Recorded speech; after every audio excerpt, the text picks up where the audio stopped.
poetas cultos del siglo XV nos son accesibles principalmente gracias a un conjunto de antologías, los cancioneros.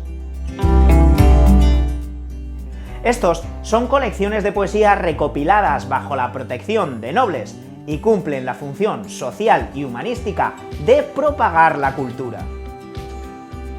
En cuanto a su clasificación, José María Azaceta, en Poesía cancioneril de 1984, los divide en particulares y colectivos, y manuscritos e impresos. Aquí nos centraremos en los colectivos y manuscritos, a excepción del Cancionero General de 1511, por ser la pieza básica para completar la panorámica poética del siglo XV.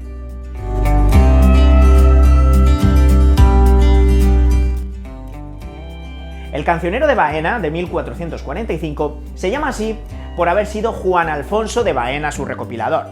Marca la transición entre la poesía galaico-portuguesa y la castellana. Este destaca por la sistematicidad con la que se agrupan sus composiciones, así como por su Prologus Baenensis, en el que Baena nos dice cómo debe ser el poeta y su arte.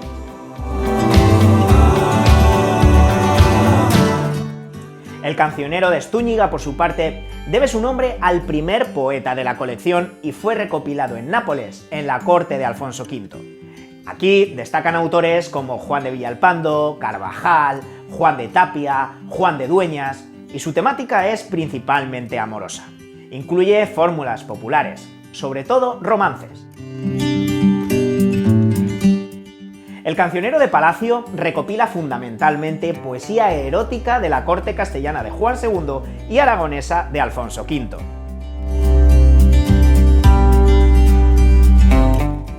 El Cancionero General, publicado en 1511 por Hernando del Castillo, acoge 964 composiciones de 128 poetas, entre los que destacan Juan de Mena, Gómez Manrique y el Marqués de Santillana.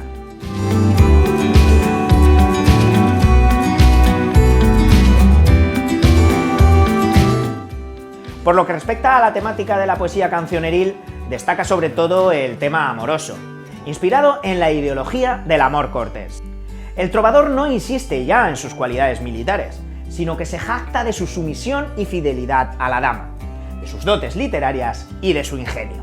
Además, como nos recuerda Julio Rodríguez Puertolas en Poesía crítica y satírica del siglo XV, de 1981, existe una poesía diferente, aquella que muestra el descontento social y político mediante un realismo exacerbado.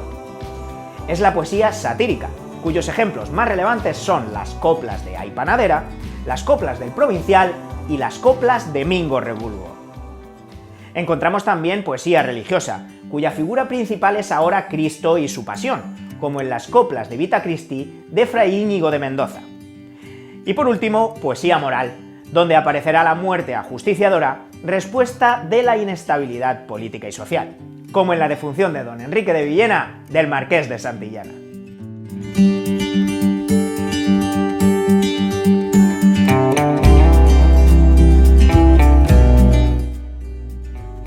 Al igual que los temas, los géneros y el estilo de la poesía cancioneril son deudores de la poesía provenzal.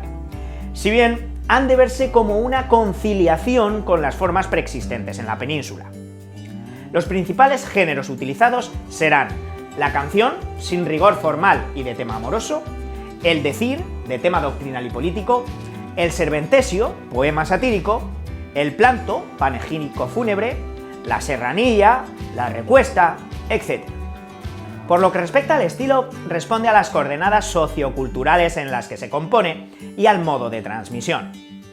Será, como hemos venido anunciando, una poesía centrada en la forma, artificiosa, virtuosista y repleta de juegos retóricos con los que el poeta pretende demostrar su ingenio. Estos artificios retóricos serán abandonados a mediados del siglo XV con la llegada del humanismo y la búsqueda del estilo humilis.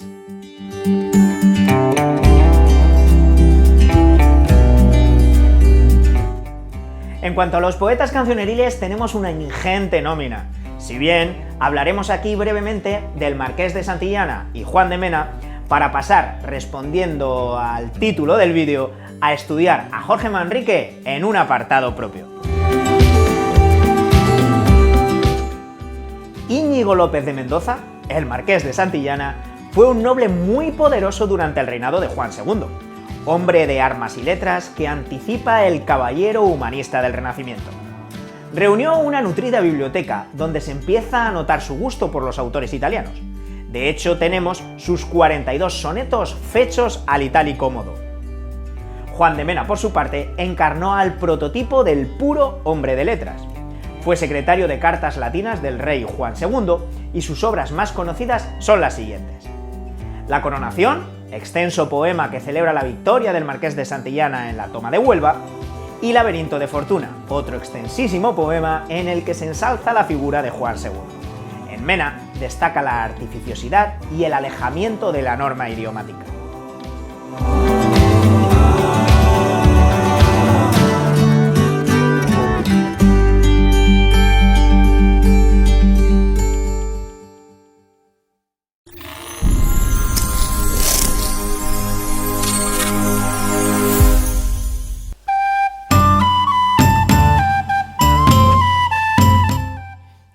Hay autores que con una sola obra ocupan un lugar destacadísimo en nuestra historia literaria. Jorge Manrique es uno de ellos y tal vez el más significativo.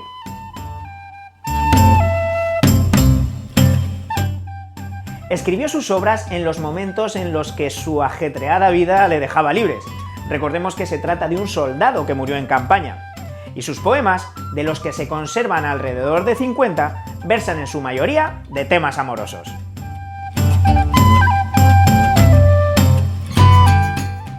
Una fecha en su vida nos es particularmente significativa: 1476, y un lugar, Ocaña, por ser la fecha y el lugar donde moría don Rodrigo Manrique, padre del poeta y cuya muerte dio origen a la fama de su hijo, al componer las conocidísimas Coplas a la muerte de su padre, que le salvaron de ser uno más de los muchísimos poetas que por entonces cantaban al amor con los tópicos del amor cortés. Pocos años después, en 1479, moría también Jorge Manrique, en el asalto al castillo de Garcimuñoz, cuando formaba parte del bando de Isabel la Católica, que luchaba contra los partidarios de Juana la Beltraneja. Su actividad literaria refleja fielmente el mundo que le tocó vivir, tanto las continuas guerras como el fastuoso mundo nobiliario. No observamos en su poesía amorosa novedad alguna.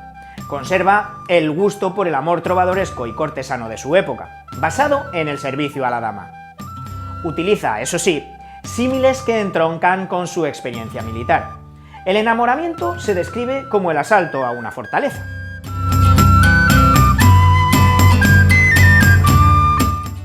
Es, pues sin duda alguna, las Coplas a la muerte de su padre su principal obra. Es además una de las obras magnas de la literatura castellana. No en vano, de ellas dijo Lope de Vega que merecerían ser escritas con letras de oro.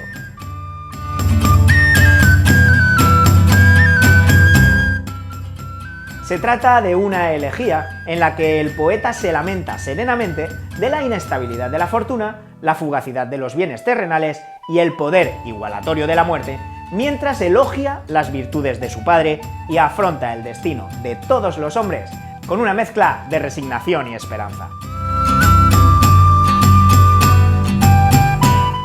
Lo primero a lo que debemos hacer alusión es a los problemas textuales que la obra nos plantea. Por un lado, aunque sabemos que hubo de ser escrita entre 1476, muerte de don Rodrigo, y 1479, muerte de Jorge Manrique, desconocemos la fecha exacta de su composición. Además, el hecho de que existan numerosas copias manuscritas e impresas en distintos cancioneros hace que el texto presente algunas variantes.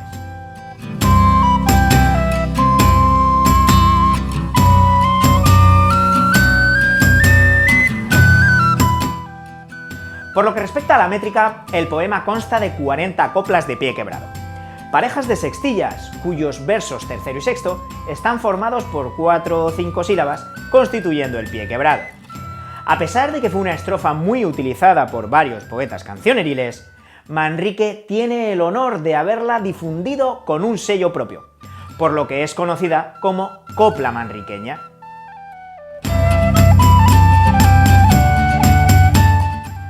En cuanto a su estructura, la crítica ha dividido tradicionalmente el poema en 3 partes que dibujan una línea que va de lo general a lo particular.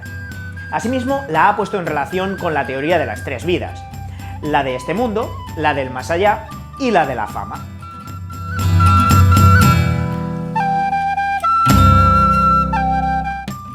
Coplas de la 1 a la 13. Aquí tenemos una exhortación filosófica sobre la fugacidad de la vida y apelación al hombre de su condición mortal. El poeta anima al hombre, que vive sumido en el sueño de lo terrenal, a que despierte y medite sobre la brevedad de la vida. Coplas 14 a la 24. En estas hallamos la ilustración del mensaje de las primeras coplas con ejemplos. Desarrolla el tópico de Lubisunt aludiendo a personajes de la reciente historia de Castilla y no, como era tradición, con listas de grandezas pasadas y de ilustres personajes. Con esto consigue un mayor realismo y una enseñanza más eficaz. Coplas de la 25 a la 40. Estas están divididas a su vez en dos partes: elogio de la figura de su padre y el diálogo de su padre con la muerte.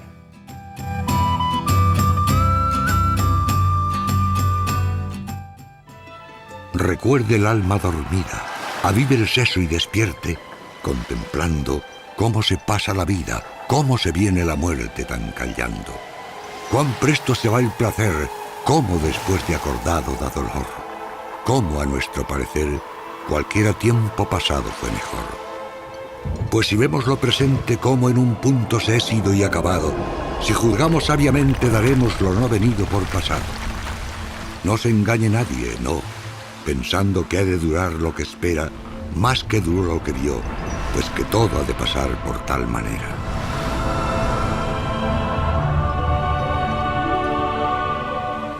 Nuestras vidas son los ríos que van a dar en la mar, que es el morir.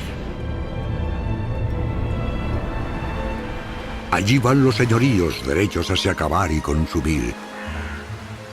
Allí los ríos caudales, allí los otros medianos y más chicos. Allegados son iguales los que viven por sus manos y los ricos. Dejo las invocaciones de los famosos poetas y oradores. No curo de sus ficciones, que traen hierba secreta sus sabores.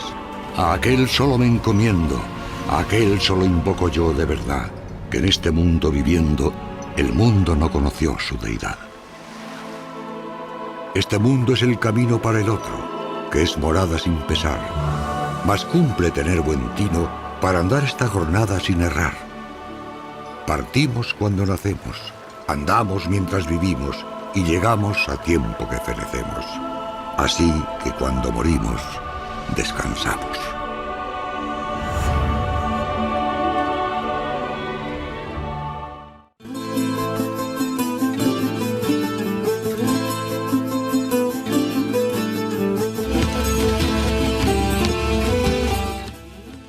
Manrique no fue el primero en tratar el tema de la vanidad del mundo en un elogio fúnebre, ni en hacer hablar a la muerte alegóricamente, sino que su genialidad radica en su sinceridad, en su sobriedad expresiva, lejos de la desmesura artificiosa, las trivialidades y los juegos retóricos de sus coetáneos cuando tratan la muerte o moralizan sobre otros aspectos.